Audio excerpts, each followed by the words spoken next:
time for Tech Tuesday, sponsored by Tory Nissan.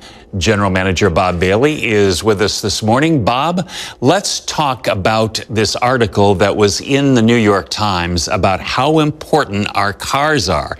They've become our sanctuary.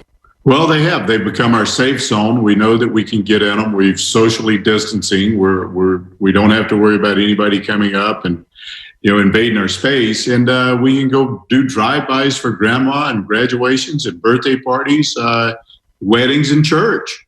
It's amazing how people have really kind of rallied around this movement of using the car for these purposes where we thought for a while, we're not going to be able to celebrate that graduation or we're not going to be able to celebrate that birthday, but we found a way.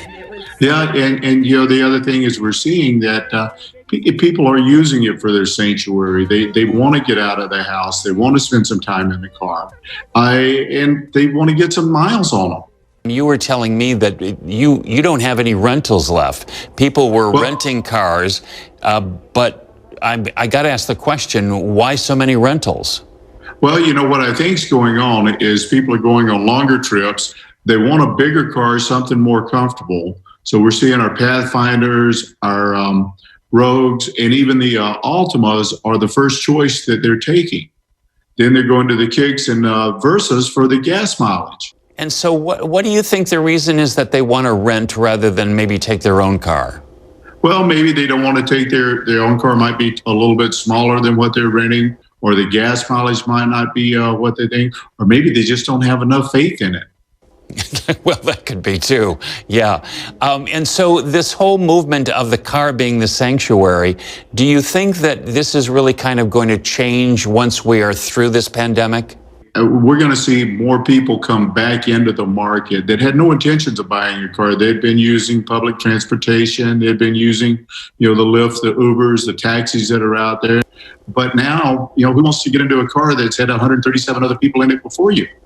That makes good sense. This time where things are opening up just a little bit, but maybe there are people who don't feel quite that comfortable with maybe going out and, into a restaurant, that you can still enjoy having a meal out in your car and having, a conversation with your friends in their car next to you. Well, I think we're going to see the rebirth of tailgates everywhere. Well, I think that's a good thing, don't you? I like them. Yeah. And so for you personally, using your car, have you found it a different experience than, maybe just before we were just taking advantage of it and taking it for granted? When I get in my car and I'm leaving work, I actually take a big exhale and go, okay, I'm in my safe spot. And before I get out of my car, I'm going, okay, I got to leave you, buddy.